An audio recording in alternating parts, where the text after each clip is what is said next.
I knew like what a dominatrix was, but this specific word, I wrote down a definition and then I'll have Ashley share a little bit more about that with us. But Findom, or financial domination, is a type of kink where a person pays money or gifts to a financial dominant, or Findom, in exchange for power dynamics.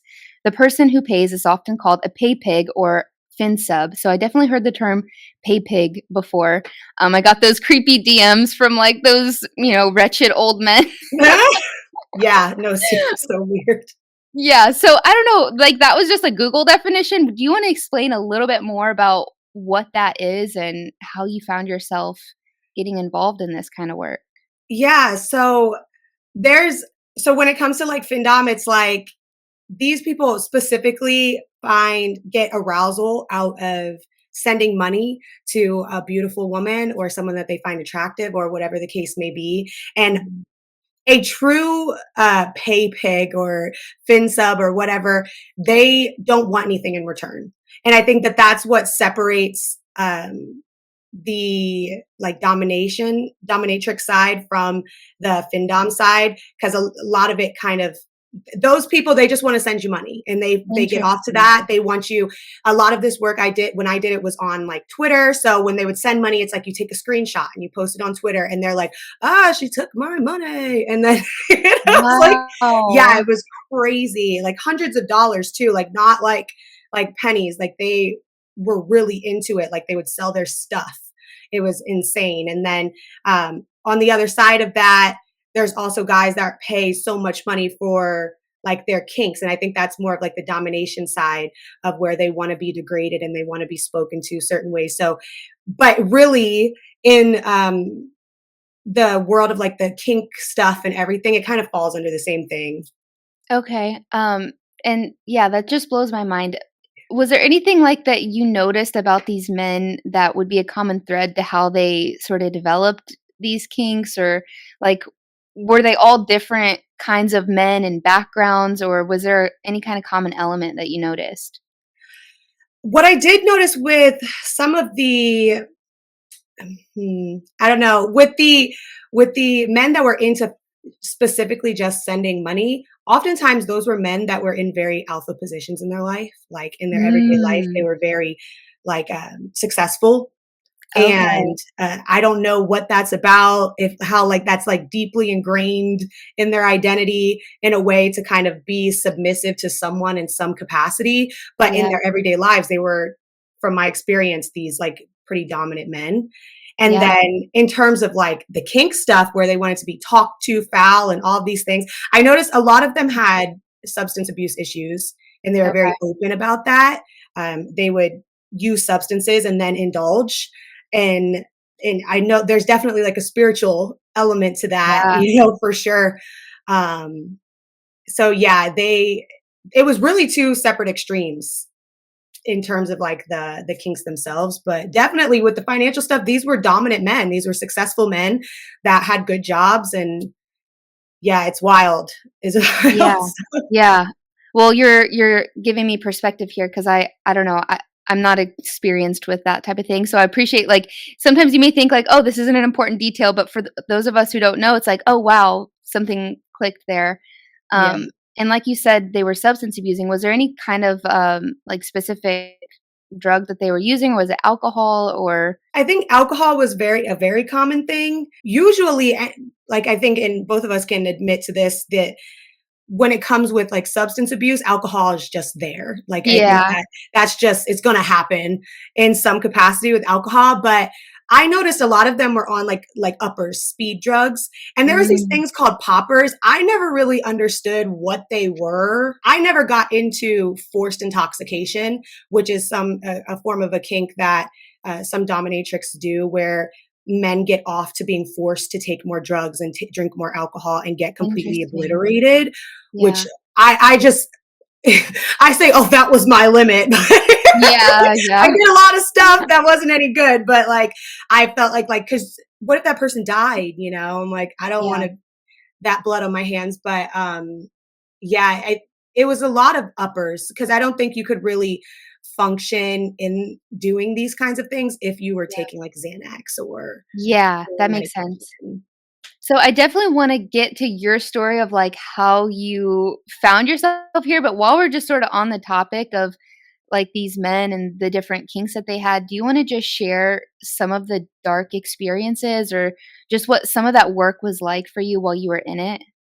Yeah, so of course I was in the strip club long before I started doing any of that stuff, and in the club in itself, there's a lot that goes on in there, and I had gotten into a lot of prostitution and doing things in the back room. I was very on cocaine and drinking Yeah. every day, so I was like, ugh. And then when I got out of that, I had my son. Someone very close to me in my life was doing this kind of work, Mm, and I picked up on it and I was like, well, I'll give it a try. And I made a Twitter account because I don't know, I haven't been on Twitter in years. So I don't know if this is still a thing on Twitter. But that's where I did most of the work. That's where I met most of these men that would spend money. And I made an account. And just from there, my son was a baby. I was working and I lived in Florida in the city at the time in like the Tampa Bay area, very expensive to live there. So anytime I got into these types of things, it was from a survival instinct. It was yeah. always a survival thing and feeling like I had to survive myself and I Yep. didn't have any other options when there were definitely other options. Yeah, it was the same for me getting in the strip clubs and prostituting myself. It was like I thought I had to do this. Mhm. Um, yeah, exactly, to survive. That's such a good point because I've had people comment, even on my recent reels, sharing about, what led me into the strip club. I've had women comment that the strip club was actually a better alternative for them than, say, like being on the streets or being pimped out or like doing more illegal things for money. But from my perspective, it's like, yes, maybe it's a better alternative, but I think God still gives us a way out.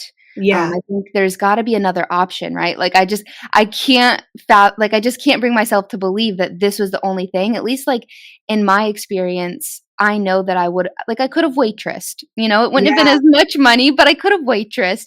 I had mhm. money in the savings, but I felt like it wasn't enough because I listened to the fear stories to survive. What just in your personal example and story, what would have been your alternative, just to add perspective to the listeners for them to, like, self-reflect, if they have another alternative as well?